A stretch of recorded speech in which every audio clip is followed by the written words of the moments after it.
Hello, I'm Caden Scott, and I'm the director and creator of the Faustus Project by Half Trick. This is an audio introduction for our blind and visually impaired audience members. The Faustus Project is a version of Christopher Marlowe's Dr. Faustus, where a different guest actor plays the leading role every night. It's outrageous, messy, scandalous, and surprising.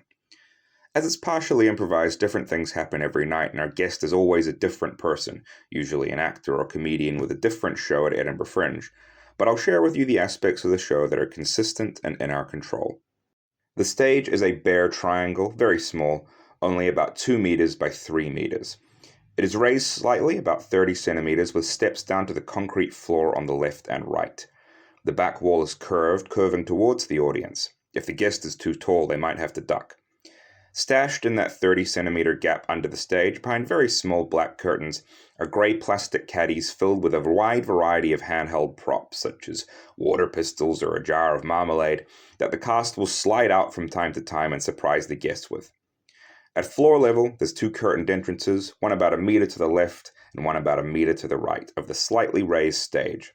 The staging is abstract, with different lighting colours indicating different situations or moods. Deep blue for dark night, a pinky purple for moments of magic and wonder, or hot, bright red for descending into the depths of hell. Our only set pieces are 2 industrial cable spools painted red, one of which has a pentagram painted on it, which are either sat on like a stool or stacked on top of each other to act as a table. The audience are part of the performance too. They are seated in 3 sections facing inwards toward the stage, with 2 aisles, one in between each section, leading to exit doors. This is the sort of show where the actors can and will go up and down the aisles, in and out of the audience doors, sometimes into the audience themselves, or maybe even drag people up on stage. Even James, the technical operator, who wears glasses and has a septum piercing and sits behind the audience section on the left, may get involved sometimes. As the audience comes in, the guest actor, who we will call Faustus from now on, is on that little triangular stage. They might be sitting on one of those cable spools, or they may be standing. They might look nervous, they might look calm, they might be talking to the audience as they arrive, they might be silent and waiting. They are barefoot.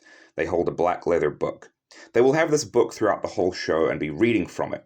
It contains their script, the actual real lines from Marlowe's Dr. Faustus. Sometimes the script is taken away from them, and they're asked to do other things or react to situations that are happening to them. They start the show not in character just as themselves, but as the show progresses, they take on the role of Dr. Faustus. As the show begins, 3 performers suddenly burst out of the side entrances. We'll call these 3 the ensemble. They play basically every other part in the show, usually by adopting a very simple costume change or sometimes just with a change in voice or posture.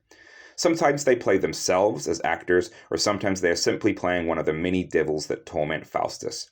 They are acrobatic, full of energy, constantly joking and clowning, and often enter quickly to surprise Faustus. They wear leotards and block colours with fishnets, tights, knee pads, and clown-style ruffs in an accent colour, and are also barefoot. Their makeup is bright and reminiscent of harlequins or masked balls with sparkly eyeshadows and bright colours.